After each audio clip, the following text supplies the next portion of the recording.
Hi, I'm Brielle. And the night my stepfather shattered my door and my shoulder, my mother stood just feet away, watching. I begged her. I screamed. But she didn't even flinch. They erased my name from the will, forged my signature for a loan, spread rumors that I was mentally unstable, just to keep control. I thought the silence hurt the most. Until I found out she'd been paid to keep it.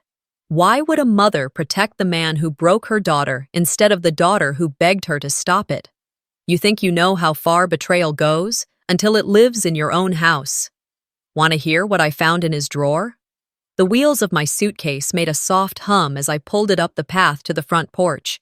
The house looked the same, with its chipping paint and creaky swing on the left, but something about it felt off. I paused at the steps, noticing the mailbox. My name, once etched in careful cursive on the bottom slot, was gone. Just Royce Marlene Jennings now. No Brielle. Maybe I stood there too long. The porch light flickered on, not automatically, but as if someone inside had been watching. I rang the bell. Marlene opened the door with a smile too bright for someone who hadn't returned my last 3 calls. "Bree, you're finally here!" She pulled me into a quick, perfunctory hug, one of those one-arm, cheek-press types that evaporate before they even start. "Sorry I didn't call sooner," I murmured, stepping into the entryway. The smell of lemon polish mixed with cologne hit me. Royce's cologne. Sharp. Overpowering. She waved me toward the stairs. "You can settle in upstairs for now. We moved some things around. Hope that's okay." Upstairs. My old room. I took the steps slowly, dragging my suitcase behind me, trying to swallow the knot forming in my chest. When I reached the top and opened the door, it wasn't my room anymore. The lilac walls were painted beige, my bookshelf was gone. In its place stood a wide mahogany desk covered in bills, tax folders, a large monitor glowing.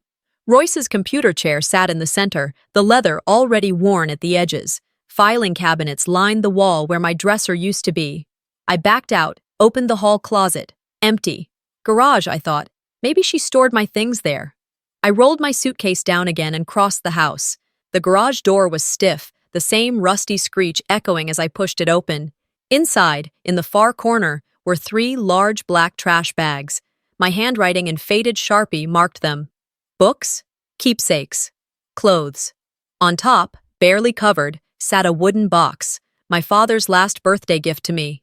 The lid had cracked clean down the middle. Water damage along the edges. The clasp was broken. I stared at it for a long time before lifting it gently. Marlene appeared behind me. "You're not a child anymore," she said lightly, as if this explained everything. "You don't need a whole room." I didn't say anything. I just nodded and picked up my suitcase again.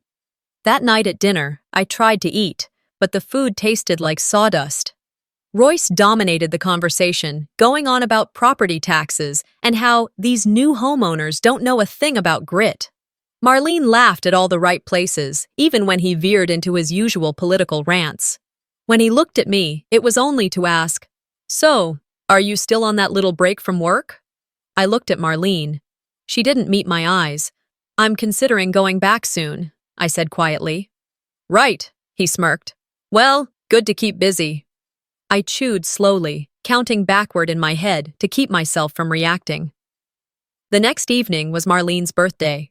She insisted it be a small thing, but the backyard was strung with fairy lights, tables were dressed in white linens, and folding chairs filled every available patch of grass.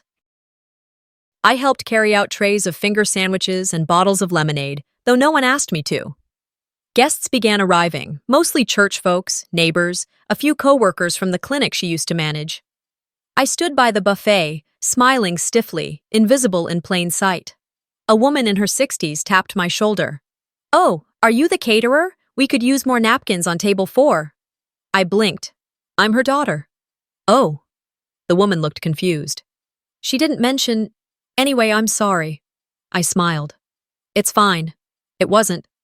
When it came time for seating, everyone's name was handwritten in gold calligraphy on place cards. I searched every table. My name wasn't anywhere. Marlene was seated in the center, flanked by Royce and a woman from church who kept calling her our sunshine. I stood awkwardly near the back until someone gestured to an open chair next to the kitchen door. I took it. Each time I tried to join the conversation, Royce would interrupt with a louder story or a dismissive chuckle. "That's cute, Belle. But let me tell you how it really went." At one point, I looked across the yard. Marlene saw me. She smiled, then looked away. Later, as I was clearing cups, I passed behind the main table. Royce was talking to a man in a tan blazer, sipping bourbon. I caught the tail end of a sentence, just enough. "She still thinks this is her home." That night, I couldn't sleep. I sat in the garden with the crumpled napkin from the party in my hand, the one without my name on it. I stared at it until the moonlight blurred the edges. It had taken less than 48 hours to feel like a stranger in the house I once cried to leave for college. A home that held my first dance recital, my first heartbreak, my father's last breath. And that was the night I stopped calling it home. 3 days after the party, I found myself wide awake at 1:47 a.m., staring at the hairline crack on the ceiling above my borrowed air mattress. I hadn't unpacked. There was nothing to unpack. All I had were the black bags in the garage, and I hadn't touched them since the night I dragged them inside. Outside, the wind had picked up, rustling the azaleas that lined the fence. Charleston air always carried a faint saltiness, but tonight it smelled like rain. I pulled on my sweater, the one I'd left folded at the foot of the bed before moving out 4 years ago. It still had a faint scent of lavender dryer sheets and something older, something like home, but that was just memory playing tricks. I crept up the stairs, careful not to let the old wood groan beneath me. I didn't want Royce or Marlene asking what I was doing awake. I told myself I was looking for my winter coat. That's what I said out loud in case someone caught me snooping. But deep down, I needed to feel like a part of this house still remembered me. At the end of the hallway was the narrow attic pull-down. I'd avoided it for years. It was the one space in the house that Royce never touched. He hated ladders, said they made his knees ache. That was good. Maybe some part of my father's world was still untouched up there. I pulled the cord and climbed slowly. The attic smelled of dust, forgotten seasons, and old furniture that had long since lost its purpose. The single bulb flickered as I pulled the chain.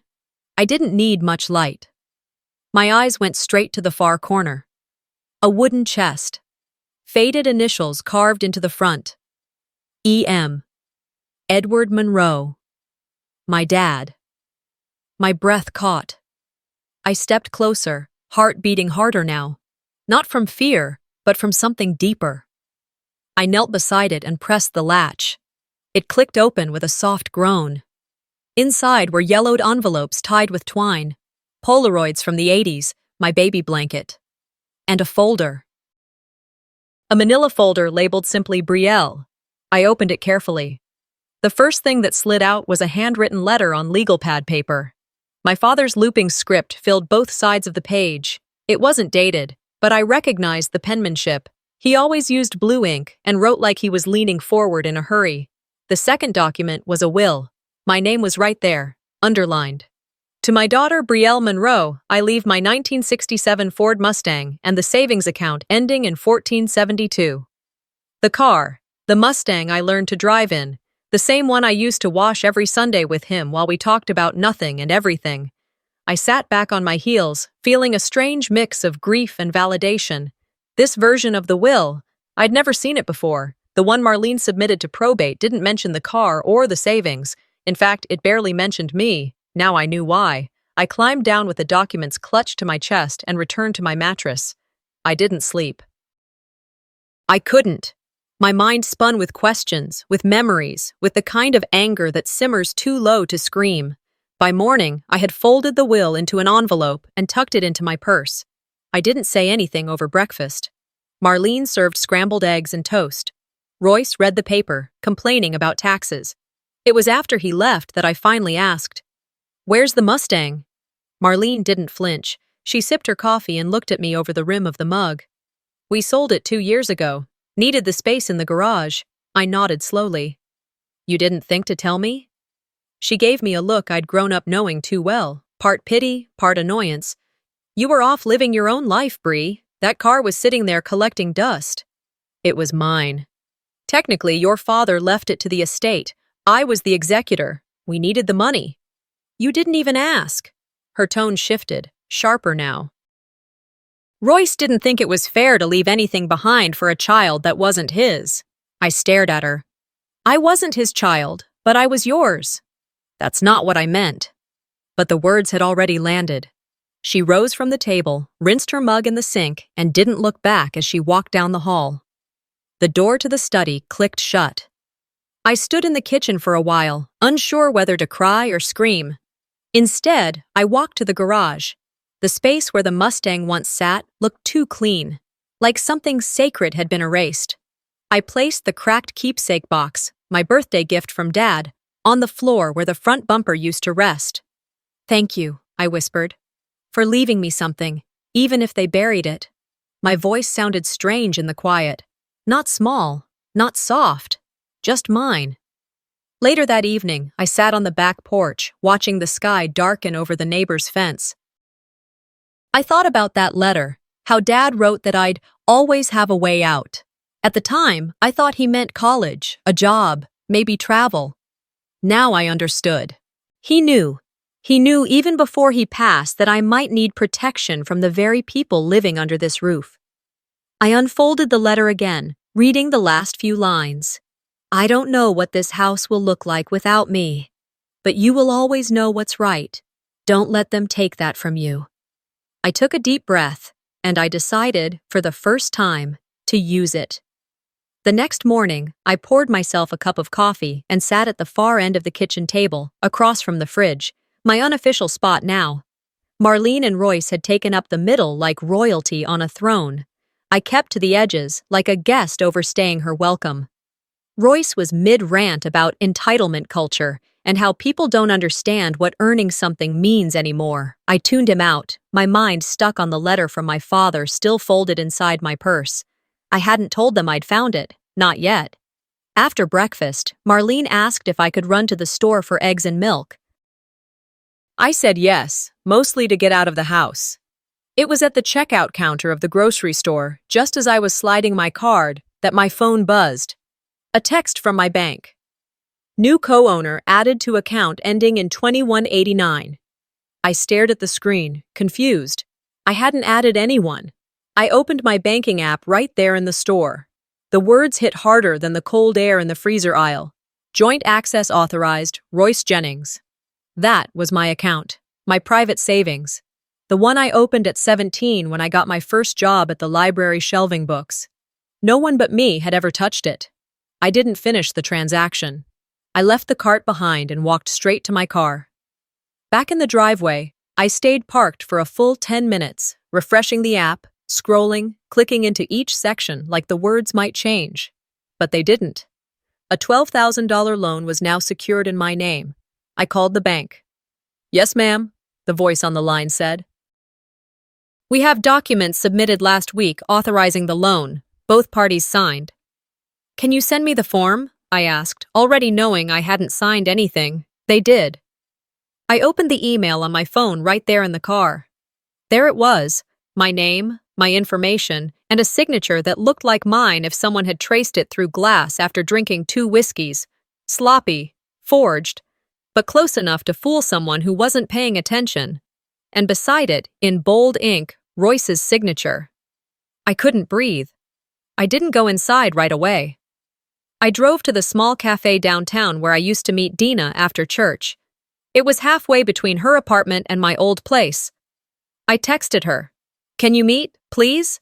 She replied, "Already here. Come in." I stepped inside, and there she was, sipping iced tea, reading a book like nothing in the world had changed. "Hey, Bree," she said, not looking up. I slid into the booth. "Thanks for coming." She nodded but didn't smile. That was new. "I needed someone to talk to," I began.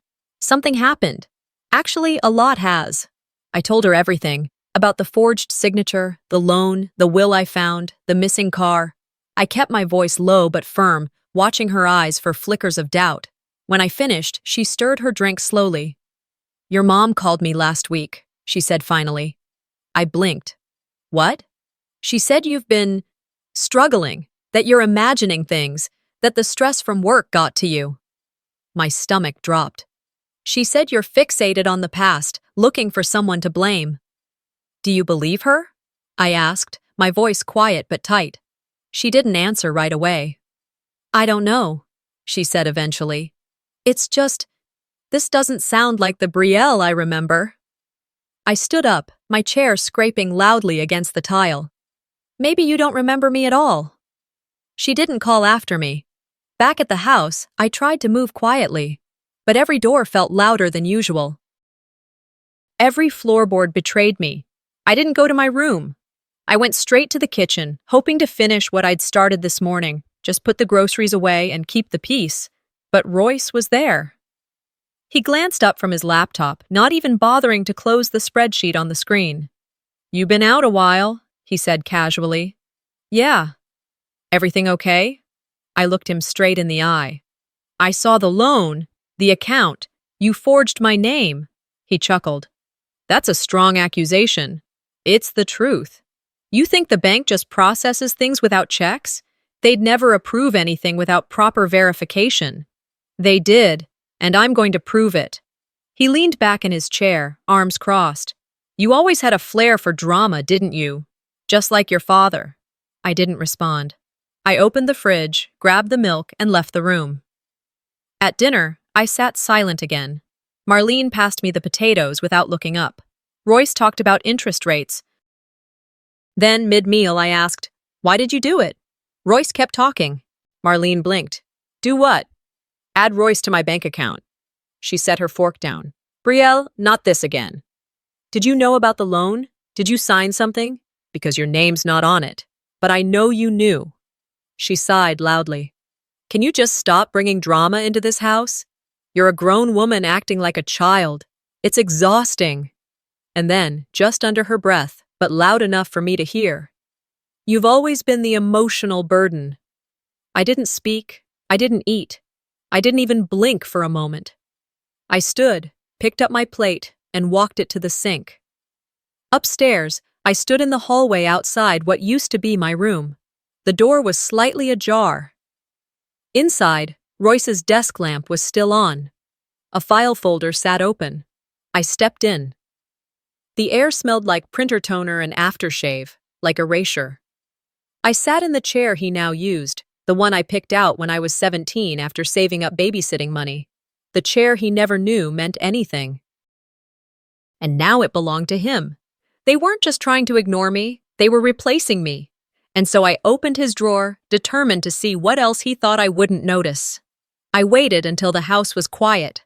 Royce's truck keys had jingled out the front door by 7:45 that morning, and Marlene had taken her usual seat on the sun porch with a cup of decaf and a magazine she pretended to read. I knew her habits. She wouldn't move until the page turned to the next recipe section or the dog barked next door.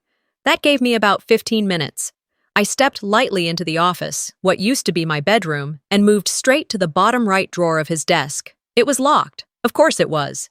But I had learned things from Dad that no one else in the house knew, like how a slim piece of plastic slid under the latch could release it if you jiggled it just right.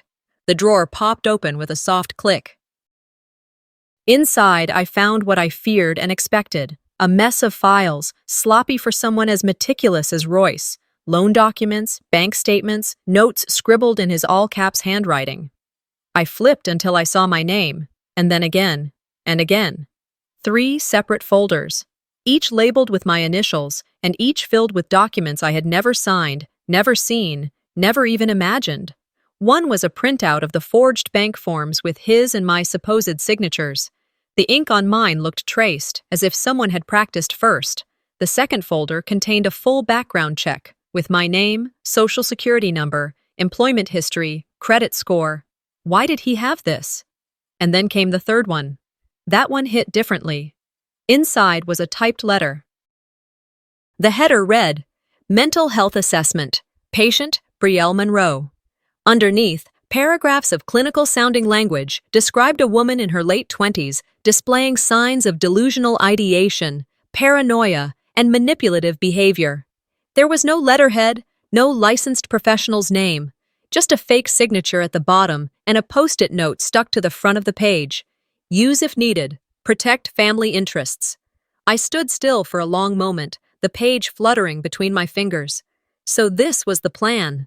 Not just to steal from me, not just to erase me, but to make sure if I ever told the truth, no one would believe me. By the time Marlene came in to call for lunch, I had already locked the drawer again and made sure everything looked untouched. I sat at the table with my sandwich and chips, nodding as she talked about a neighbor's broken mailbox. I didn't eat much. That evening, I waited until we were 3 bites into dinner before I spoke. Why did you request a psychiatric evaluation in my name? Marlene paused, her fork midair. What are you talking about? You know exactly what I'm talking about, I said calmly. You're listed on a document that says I'm unstable, that I hallucinate, that I make things up to get attention. Royce let out a short laugh. Jesus, Belle, now you're really reaching. I turned to him. You had it in your desk. 3 folders, actually. One with a forged loan, one with a background check on me, and that fake eval, all carefully labeled. Marlene's face had gone pale. You went through our things? No, I said. I went through my file. Royce leaned back, arms crossed, lips tight. You've been acting erratic. You show up here, make accusations, dig through our house. What did you think we'd do? Just sit here while you spiral? If you're going to lie about me, I said, keeping my voice steady, at least do a better job hiding the proof. Marlene pushed back from the table. You're unstable, Belle, she snapped. Everyone can see it. And just like that, I knew I was alone in that room. The rest of the night blurred. I didn't cry. I didn't scream. I just sat on the edge of my bed, the twin bed they'd moved into the corner of what used to be my room, and stared at the ceiling. Around midnight, I couldn't breathe. My chest tightened like a hand was squeezing it from the inside, and I crawled into the closet, shut the door behind me, and sat with my knees to my chest. The darkness felt familiar. Too familiar. It took me back to when I was 9 and used to hide there after my parents argued. Before Royce, before the noise. Just me and the quiet and the hope that when I came out, things would be better. But this time, the quiet wasn't comfort. It was a reminder.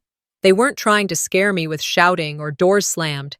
They were trying to erase me with silence, to make me doubt myself, to control the version of me that others saw. To paint me as fragile, so they could be seen as the caretakers, the stable ones, the ones left to manage the unwell daughter who just wouldn't let go of the past. And for a moment, I almost let them have that narrative. Almost. At 2:03 a.m., I crawled out of the closet, grabbed my phone, and texted the one person who had never lied to me, the one person who had never used my pain for their own convenience. Thalia, can I come by tomorrow? I found something. I watched the screen. My hands were shaking, not from fear, but from the weight of the choice I was making. The reply came less than a minute later. Yes. By the time the sky turned that dull, pre-dawn blue, I'd already packed a tote bag with everything that mattered. The forged documents, the copy of my dad's will, the fake mental health report, and my father's letter. I didn't bring clothes. I wasn't going to stay.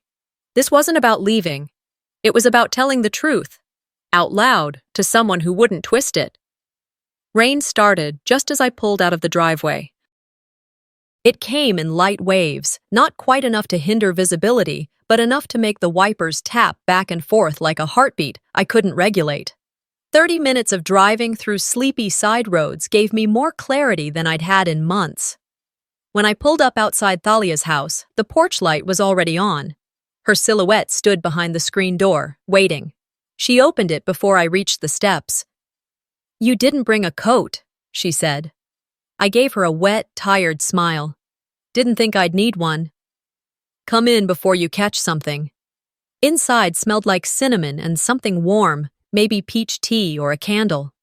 She led me into the kitchen where a blanket was already draped over the chair and a mug sat steaming beside a folder. She wrapped the blanket around my shoulders herself. I didn't protest. I should have done this sooner, she said, sliding the folder toward me. I hesitated. What is it? She tapped it gently. Something I kept too long. Inside were 3 documents. The first was an old envelope, already opened but carefully resealed. The second was a typed letter with my father's law firm printed at the top. The third, a handwritten note. My chest tightened the moment I saw the signature. "Your father mailed that to me 2 months before he died," she explained. "He was worried." I opened the handwritten letter first. The paper was thinner than I remembered. The ink faded, but my father's looping scrawl was unmistakable. "Bree, I know I probably don't have to say this, but if anything ever happens to me, I need you to know I saw what was coming. Your mom she's lost. And if she marries that man, I don't know if she'll ever find her way back. He's not a good one, sweetheart. He's charming, sure. He's polished, but something in my gut tells me he sees you as an obstacle, not a daughter, not even a person. I've asked my lawyer to file an addendum to the will naming you the rightful heir to the car and savings. You earned that, Bree. You were always the steady one, the grounded one. If the home ever turns silent, speak louder than them. Bree. Love, Dad." By the time I finished, the words had blurred with tears I hadn't felt coming. Thalia didn't speak. She just placed her hand gently on mine and let me cry. I don't know how long we sat there, me clutching that letter like it was air and her anchoring me with silence. When I finally looked up, she said, "They've been controlling the story. Now it's your turn." I wiped my face with the sleeve of my sweater and nodded. "What's the typed one?" I asked, gesturing to the other document. "That," she said, "is from your father's lawyer. It confirms the will you found in the attic was indeed filed before he passed, but your mother never submitted it. She filed an earlier version." "Left that one out. Is that legal?" "It's fraudulent, if proven." I sat back, dizzy with the realization. "You said you should have done this sooner," I said. "Why didn't you?" Talia hesitated. "Because I saw what you were up against, and I was afraid, not of Royce, but of what it would cost you to fight." "What do you mean?" She looked me in the eye. "It's not the bruises that hurt the most, Brielle. It's when the people you love act like you don't exist." There was a long pause. Then, as if easing into another wound, she added, "There's more." She stood and walked to the hallway cabinet, returned with a small box of old receipts and folded envelopes. "I saw him hand her money once," she said softly. "Not once. Twice. Always after something happened." "What kind of something?" "You'd leave, or there'd be an argument, or a hospital visit. She'd say it was grocery money, but it came in white envelopes, always sealed." I looked at her, stunned. "You think she was being paid to stay silent?" Talia didn't answer. She didn't need to. She handed me one of the envelopes. It had Marlene's name scrawled across it in Royce's handwriting, and inside was a stub from a money order, $20,500, dated 6 weeks after I moved out the first time. That was the last time I'd shown up at the clinic crying. I stared at the slip until my hands trembled. "She knew," I said finally. "She always knew." Talia nodded. "And chose silence." I sat back in the chair, blankets still around my shoulders, the storm outside finally catching up with the one inside me. "I don't need her to apologize," I said quietly. "You never did." I stood, walked to the dining room table, spread out every document I had. Dad's letter, the will, the fake assessment, the loan papers. "I'm done waiting for permission to defend myself." "You don't need their version anymore," Talia said. I looked up at her. "No," I said. "I have mine." For the first time in weeks, maybe months, I slept deeply that night in Thalia's guest room. The sound of rain on the roof wasn't sharp anymore. It was soft, like rhythm, like someone knocking gently, waiting to be let in. At 6:45 the next morning, I was back in my car, with evidence in my bag and no intention of staying silent. Rainwater still clung to my tires when I pulled into the driveway. The sky was overcast but bright enough to make the porch light unnecessary. I parked, killed the engine, and stared at the house for a moment, my fingers curled tight around the steering wheel. My father's letter sat inside my bag, along with copies of the documents. The evidence I hadn't known I'd needed until it was too obvious to ignore. I stepped inside quietly. Marlene was in the kitchen rinsing lettuce, acting as if yesterday hadn't happened, like the walls weren't still echoing the things we didn't say. She didn't look up when I passed through the hallway. I didn't offer a greeting. My room, no, Royce's office now, was empty. The desk sat where my bed used to be, a constant reminder of everything that had been taken without permission. I lifted the mattress on the twin bed, shoved against the wall, and tucked the folder beneath it. Then I sat. I listened. The television in the living room hummed low, some sports commentator debating stats like lives didn't fracture in the quiet spaces between games. Dinner was quiet until I made it not. As we sat around the table, me at the far end again, Marlene swirling her iced tea, Royce chewing too loud on overcooked chicken, I looked up. "I know about the money," I said without preamble. "And the letter." Marlene blinked, her glass halting mid-air. "What letter?" "You know which one, the one Dad wrote before he died, the one you never filed, the one naming me as his sole heir to the Mustang and savings." She froze, then shook her head slightly. That letter wasn't formal. You're reading too much into it." "I'm not reading anything into it," I said calmly. "It was notarized." Royce leaned forward. "What's the point here, Belle? You've stolen from me. You forged my name. You created fake evaluations to discredit me. And you paid my mother to stay quiet." Marlene's voice cracked, brittle as a leaf in winter. "You need to let this go. You're tearing this family apart." "This family tore itself apart the day you stood by and did nothing," I said, standing. Royce slammed his palm on the table. "You think you can just walk back in here and act like you're some victim? You always played that card." I faced him fully, heart hammering but voice even. "You already ruined yourself. I'm just done pretending not to notice." He stood too, a vein rising in his neck. "You little ungrateful." I walked out before he could finish the sentence, closing the door to the bedroom behind me. I didn't bother locking it.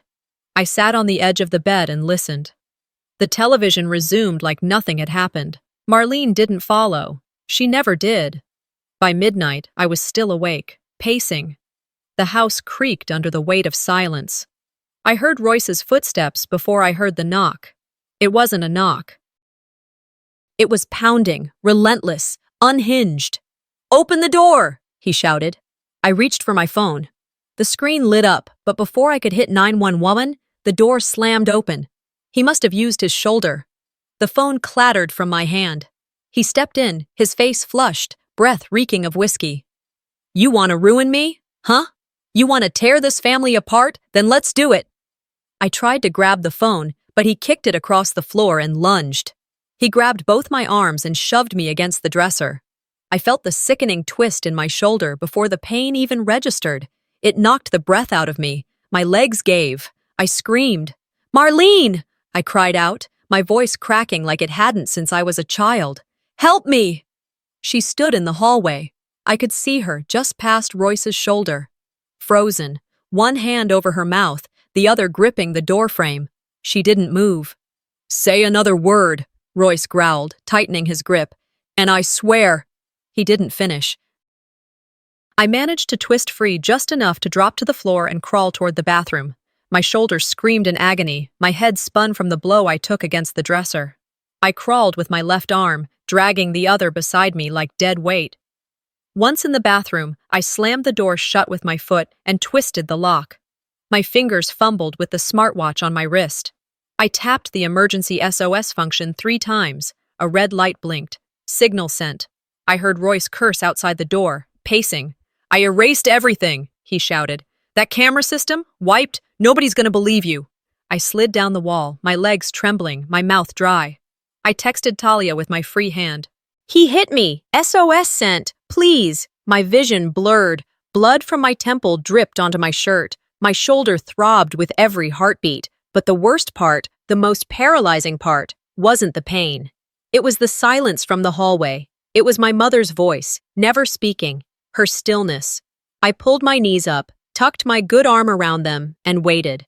The sirens were close, but not as loud as the silence in my mother's eyes. I don't remember the ambulance ride.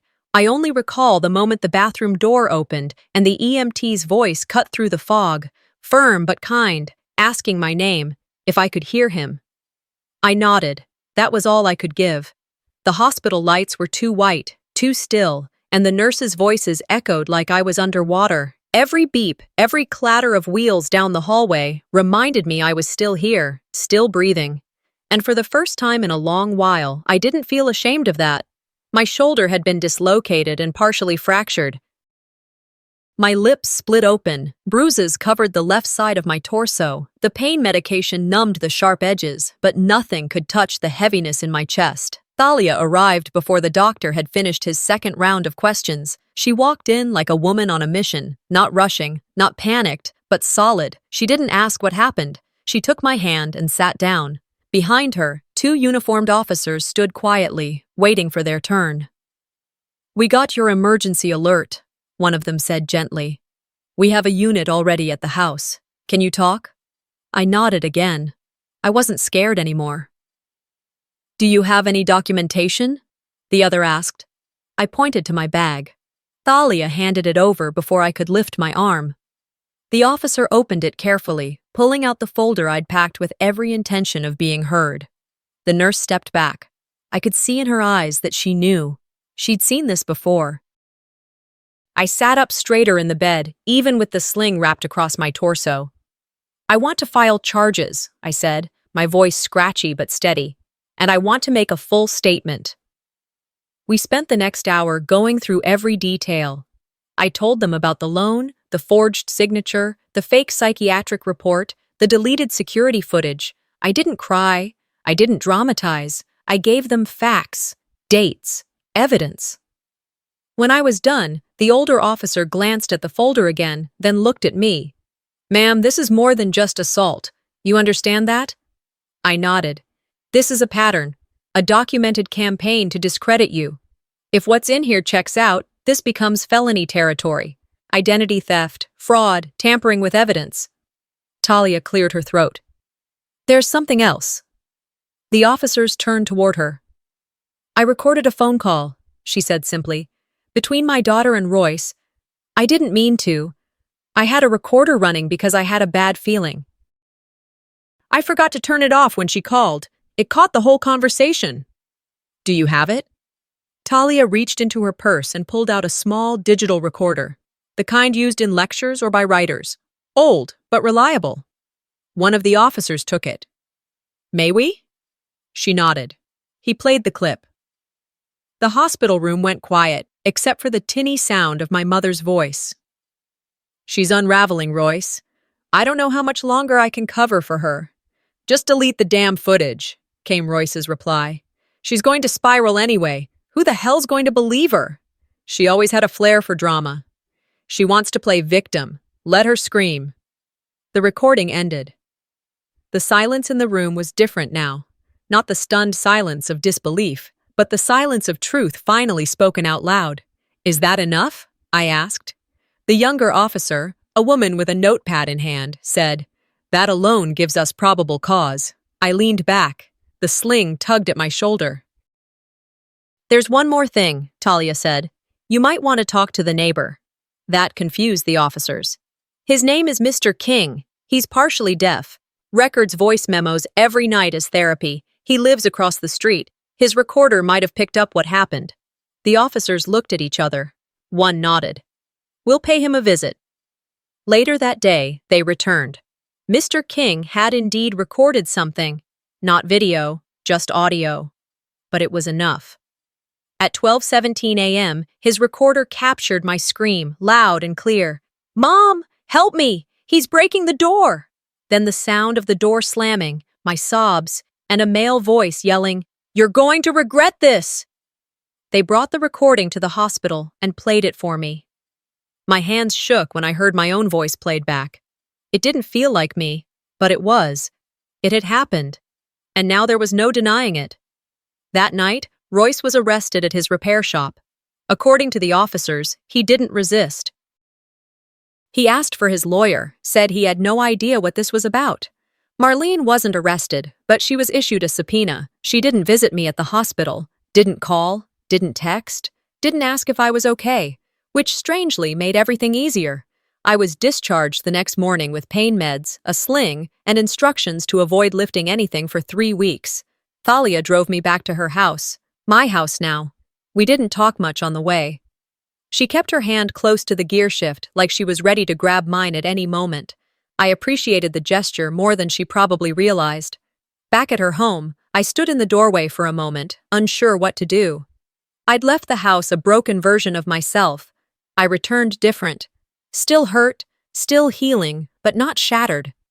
I unpacked slowly, just the basics, my documents, a few toiletries, one change of clothes. Everything else could wait. That night, I lay in Thalia's guest room, the rain tapping gently against the windows, and realized I wasn't afraid of what came next. For the first time, I felt like I had the tools to face it. I wasn't done. I still had one more truth to tell, in front of everyone. The night before the hearing, I laid out the clothes I would wear like I used to before big presentations at work. Black slacks, a soft blue blouse with long sleeves to hide the fading bruises. Flats. I still couldn't handle heels with my shoulder in recovery. Thalia ironed everything without me asking, then placed her pearl brooch in the center of the collar. "You don't need armor," she said, pinning it gently. "But it doesn't hurt to shine." We arrived early. The Charleston County Courthouse stood like a monument to fairness, though I'd come to learn justice wasn't always symmetrical. It wasn't blind either. It looked, it watched, sometimes it saw. The hallways were already buzzing. I hadn't expected this many people. Church members sat in small clusters whispering. Former co-workers of Royce from his repair shop leaned against the walls. A local reporter stood off to the side, scribbling into a notepad, eyes darting between Royce and me. I walked in first, sling still wrapped across my shoulder. My face had healed, mostly. The cut above my brow had faded into a thin pink line. My lip wasn't swollen anymore, but it still tingled when I clenched my jaw. Marlene sat at the far end of the room, alone. Her hands in her lap, her posture too stiff to be natural. Royce was seated at the defense table, his lawyer whispering in his ear. He didn't look at me. He hadn't since the arrest. The bailiff called my name. I stood. My steps felt measured, deliberate, not timid, not vengeful, just resolute. I took the stand. The prosecutor guided me through the basics: name, age, relation to the defendant. Then the questions turned personal. "Miss Monroe, can you describe what happened the night of May 14th? I looked at the jury, then at the judge, and then I began. I spoke about the pounding on the door, the phone kicked out of my hand, the impact against the dresser, the pain in my shoulder, the way my mother stood there and didn't move. I kept my voice steady, detached even. Not because I wasn't emotional, but because I knew emotion would be used against me. When I finished, the prosecutor handed me a printed copy of my father's letter. "Would you mind reading the final line aloud?" I held it in both hands. My voice didn't shake. "If the home ever turns silent," I read, "speak louder than them." I folded the letter and handed it back. Then it was Marlene's turn. The clerk called her name. She stood slower than necessary and walked to the stand without looking at me. The prosecutor asked her plainly, "Mrs. Jennings, were you present in the house the night of the alleged assault?" Marlene glanced toward Royce, then toward the jury. "I was." "Did you witness the altercation between your daughter and Mr. Jennings?" She hesitated. "I don't recall." A quiet murmur rippled through the courtroom. The prosecutor stepped closer. "You don't recall hearing your daughter scream for help? You don't recall standing in the hallway while your husband physically attacked her?" Marlene's voice was barely above a whisper. "No." From the bench, I looked at her. Really looked. "You were watching," I said. She didn't respond, didn't blink, didn't cry, just looked down at her lap. It wasn't the worst betrayal. That had already happened. But it was the last. The prosecutor thanked her. She stepped down. Then came Royce's unraveling. The prosecution called a detective from the domestic violence unit. He took the stand and began listing sealed charges, cases from previous relationships. 2 in Alabama, 1 in North Carolina. All sealed, all settled, but all now admissible because of the pattern of behavior. The courtroom felt like it shrank. People shifted in their seats. The jury leaned in. Even the judge raised his eyebrows. Royce sat stiff, his mouth tight. His attorney stood to object. Overruled. The detective continued. There was a photo from 2009, a restraining order from 2012, a settlement payment from 2016. Each word chipped away at the image Royce had built for himself, the respectable businessman, the community man, the husband who tried his best. By the time it ended, even the church members stopped whispering. The judge ruled that Royce would be held without bail, pending trial. The hearing adjourned. People filed out slowly, murmuring. Outside on the courthouse steps, the sun was too bright. It felt wrong, somehow, to have light after everything. Marlene waited near the exit, like she didn't know where else to stand. She opened her mouth when I passed by, but I didn't give her the chance. You protected him, I said. I protect myself now. She said nothing, didn't deny it, didn't reach for me, just watched me walk away. Thalia opened the passenger door. I got in without looking back. We drove home in silence, but it wasn't the kind that swallowed you. It was the kind that gave you space to breathe. And I finally understood. Some endings are necessary so others can begin. 6 months passed, and the world didn't stop spinning. The leaves had turned golden and fallen, the air in Charleston softened with that familiar southern dampness, and somehow, life had continued. And so had I. Each morning at Thalia's house started the same, with the clink of mugs, a quiet stretch of light through her linen curtains, and the smell of oatmeal or biscuits. She never fussed, never hovered. She just gave me space. I needed that more than I knew. My shoulder still ached, especially when the cold came in sharp bursts. Sometimes, when I reached for something too quickly, it reminded me with a tug that healing wasn't linear. Some mornings, I'd pause mid-motion, not from the pain, but from the memory it carried. But the bruises were gone, and in their place, something firmer had taken root. We started gardening together, me and Talia. She had an old bed of zinnias she hadn't tended in years. I didn't know much about soil or spacing or how much water tomatoes needed, but I learned. With my hands in the dirt, it felt like building something honest. One Saturday, I helped our neighbor, Ms. Janelle, fix her screen door. She offered lemonade afterward and told me I had my daddy's hands. I took it as the highest compliment. Things were simple, and for the first time in a long while, peace didn't feel borrowed. But purpose, that came later. It started when Thalia passed me a flyer. It was for a local event at the community center. Voices unheard, a night of survivor stories.